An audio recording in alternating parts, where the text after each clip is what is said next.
Good morning, class. Okay, before we start, may I request the class mayor to please lead the prayer. In the name of the Father, and the Son, and the Holy Spirit. Amen. Amen. So, before you take your seats, can you please pick up some pieces of paper and then please do arrange your chairs properly. Okay, in 5, 4, 3, 2, 1.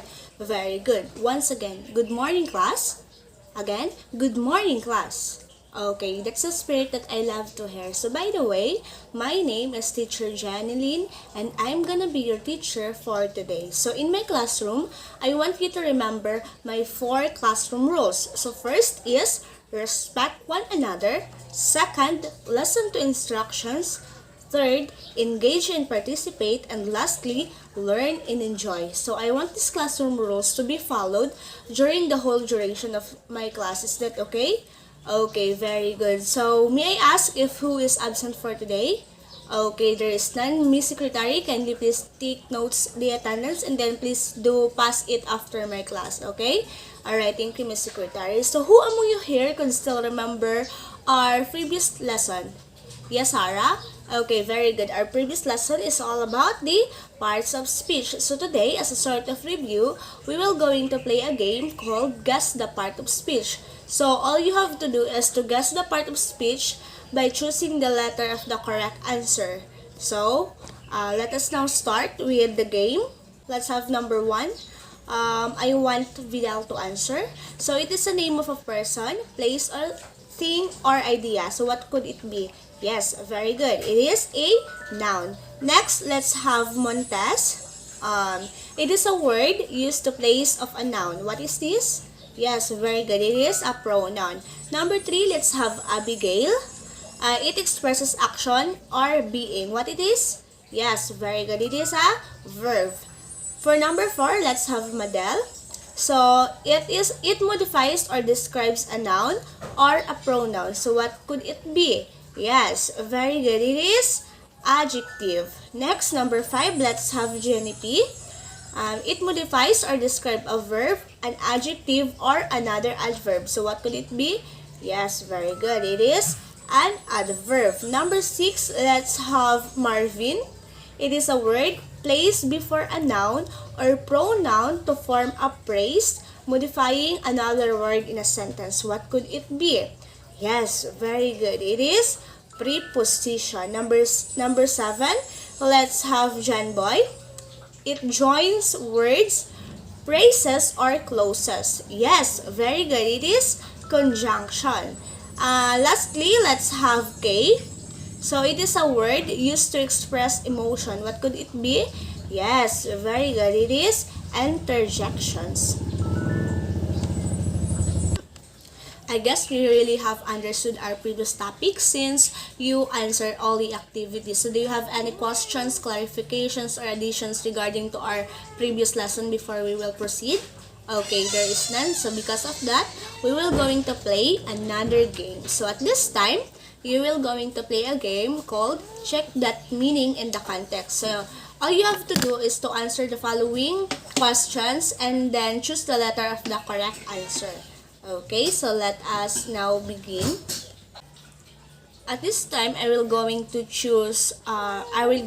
call random student to answer the following sentence, and all you have to do is to guess the meaning of the quoted word in the options. Okay, so number 1 sentence, an oracle is said to have the ability to foresee the future. So what do you think oracle means in this sentence? Yes, Sarah? Very good. It is a fortune teller.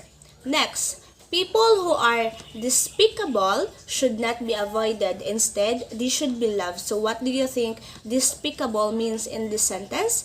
Yes, Marvin? Yes, very good. It is letter C, mean. Number 3, I grew up learning to assert my rights and not to be cowed by other people's intimidation. So the quoted word here is cowed. So what do you think yes the word cowed means in the sentence? Yes, yes, princess. Very good. It is scared. Letter D. Number 4.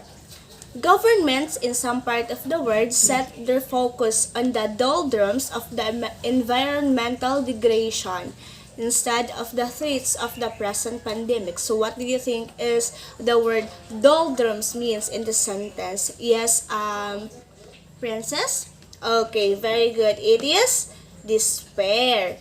So next is last number 5. Our family always have a fleeting idea of going to Phuket, Thailand, but we know it will take some time given the present health crisis. So what do you think the word fleeting in this sentence? Yes, Marvin?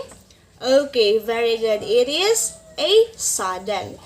Okay, good job everyone. Let us clap our hands for everyone. So, you really answer and you really guess the meaning of the quotated word in the context or in the sentence. So, at this time, I will going to ask you a question about the activity. So, how do you find the activity? Yes, Sarah? Okay, very good. You find the activity very engaging. Number 2, did you easily get the correct answer? Yes, Vidal? Okay, you easily got the answer by guessing the letter of the correct answer. Very good. So, how did you get the correct answer without looking at the dictionary? Yes, Kay? Okay, by looking at the words or phrases before and after the sentences or the quotated word. Next is, what do you call these words or phrases? Yes, Kay? Okay, very good. Those are clues. So, okay, after answering the activity, what do you think would be our lesson for today? Yes, Kay? Okay, very good. Our lesson for today is all about clues, or it's all about the context clues. So, are you familiar with context clues? Yes, Jenny P? Okay, very good. Context clues are those words or phrases that can be found in a sentence. Okay, so I guess you have the idea how about the others? Okay, there is none. So because of that, we will discuss more about these context clues in its different types. Okay, but before that, let us first identify our lesson objectives. So at the end of the lesson, students are expected to, can you read? Okay, very good. So at this time, we will going to play or we will going to have an activity. So I have here a poem. It's entitled Context Clue. Context Clues by Maribel Azote Cabalan Buco. So, all you have to do is to read this out loud and then later we will answer the activity. Okay? So, please read. Okay, very good. So now, I will group you into 6 groups and all you have to do is to work with your group to answer the activity. So for group 1, let's have the first row. Group 2 for the second row. Group 3 for the third row and so on and so forth. So, go to your respective groups right away in 5, 4, 3, 2, 1. Okay, very good. So, with your group, I want you to list the words in the poem that are new to you and then list down the ways that will help you understand their meaning. Follow the format below. So, you are going to choose or to pick the 5 unfamiliar words and then please also list or include the ways on how you will going to find the meaning of that unfamiliar word in the poem. Okay, so please do answer the activity. I will give you 3 minutes to answer this and then later you will present your answers in front. Okay. Alright, time's up. Let's hear first from the group 3. Okay, very good group 3. Let's proceed to the group 2. Alright, very good. Group 2, so yes, you really understood your assignment. So, how about the group 1? Okay, nice job group 1. How about the group 6? Okay, excellent group 6. Let's proceed to the group 5. Okay, what a nice job group 5. Last but not the least, let's go to the group 4. Alright, nice job. So, I have observed that all of you really pick different unfamiliar words and then you also include different ways on how to find the meaning of the unfamiliar words. So at this time, we will discuss more about the context clues. So do you know that context clues are words that appear in sentence to help understand the meaning of difficult words? So those clues or those words or phrases that appear before or after the word, the unfamiliar word, those are called context clues, and they are present in the sentence to help us understand more the meaning of the unfamiliar words. So do you know that context clues has different types, but today we will only discussing the 6 types of context clues. So first type is by definition. So, it is the unfamiliar word defined in a sentence. For example, a treasure hunter is a person who searches for treasures from sunken ships and ancient times to obtain valuable relics and artifacts. So, the unfamiliar word there is the treasure hunter. And the treasure hunter is being defined as a person who searches for treasure. So, that is how a context clues used by definition in the sentence. So, it is stated in the example that a treasure hunter is being defined in the sentence. Next is by synonym. A similar word is placed in the same sentence to know the meaning of the unfamiliar word. For example, it is common for Filipinos to feel compassion or pity for the sufferings of their fellow men. So, the unfamiliar word in the sentence is the word compassion. So, compassion is being represented by a synonym which is pity. So, that is why compassion or pity. So, that is how context clues by synonym works in a sentence. Next is by antonym. An opposite word is placed in the same sentence. For example, among the siblings of thin body structure, Isabel is the only one who is portly. So, the unfamiliar word in the sentence is the word portly. And the word portly is being represented by the antonym thin. So, when we say antonym, it is the opposite of the word. So, portly is the unfamiliar word in the sentence. So, portly is being placed by the word thin, so that we could easily understand what does portly means. So, by doing such, by giving antonym, we can easily get that, among the siblings, Isabel is portly. So, that means all of her siblings are all thin or petite. So, that is how antonyms use in the context. Okay, next is by comparison. A similar word with the same meaning of the unfamiliar word is placed with an object to be compared. For example, the stench of the garbage was like the smell of a rotten fish. So, the unfamiliar word here is the stench of the garbage. So, by comparison, it means that the stench of the garbage is being compared with the rotten fish, so that we can easily imagine, or we could easily visualize what does the stench of the garbage means. So that is how comparison work in this context clues. Next is by example. Samples are provided in the sentence to understand the meaning of the unfamiliar word. For example, in ancient times, some of our forefathers believed in amulets such as pearl of the crocodile, pearl of the axe, ballet necklace, and bags of herbs to protect them from harm. So, the unfamiliar word there is the word amulets. So, by giving example, it is the amulets was given an example. For example, it is a pearl of crocodile, pearl of axe, wallet necklace, and herbs. So, by doing that, by giving example of the word the unfamiliar word amulets, we can easily identify what it looks like. So, that is how by example works in giving context clues in a sentence. Lastly is by explanation.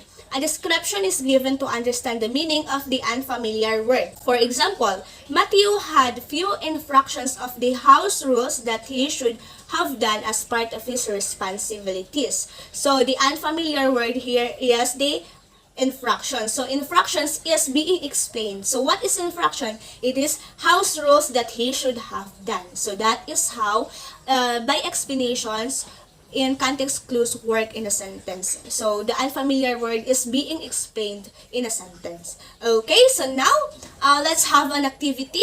So, with your group, I want you to make 5 examples of the different types of the context clues. So for group 1, you will going to have 5 examples of context clues by definition. For group 2, by synonym. For group 3, by antonym. For group 4, by comparison. For group 5, by example. And for group 6, by explanation. So all of your group will provide 5 sentences with the different type of context clues. So I'll give you 3 minutes to answer the activity. So you may now start. Okay, time's up. Let us now start the presentation of your output from the group 1. Okay, very good group 1, since you really have give the different 5 sentences of context clues by definition. Okay, how about the group 2? Alright, nice job group 2. How about the group 3? Okay, very good group 3. How about the group 4? Alright, excellent group 4. How about the group 5? Okay, your work is all about context clues by example. Okay, very good. How about the group 6? Alright, nicely done group 6. So, I observed that all of you has the correct answer and you explicitly show us the different examples of different type of context clues. So at this time, we will going to have another activity called Whip It. So give 5 examples of context clues and use them in a sentence. So all you have to do is to give 5 examples of those out of the 6 types of context clues, and then you will present us at least 2 examples of each type of context clues. So for example, in synonym, you will going to have 2 example of sentences. For antonym, you will going to also have 2 sentences for each example. So I will give you 5 minutes to work with your group. So you may now start. Okay, time's up. Your 5 minutes is done. So let's start the presentation from the group 6. Okay, very good group 6. So all of your answer is correct. How about the group 4? Alright, nice job group 4. So all of your answer is also correct. How about the group 5?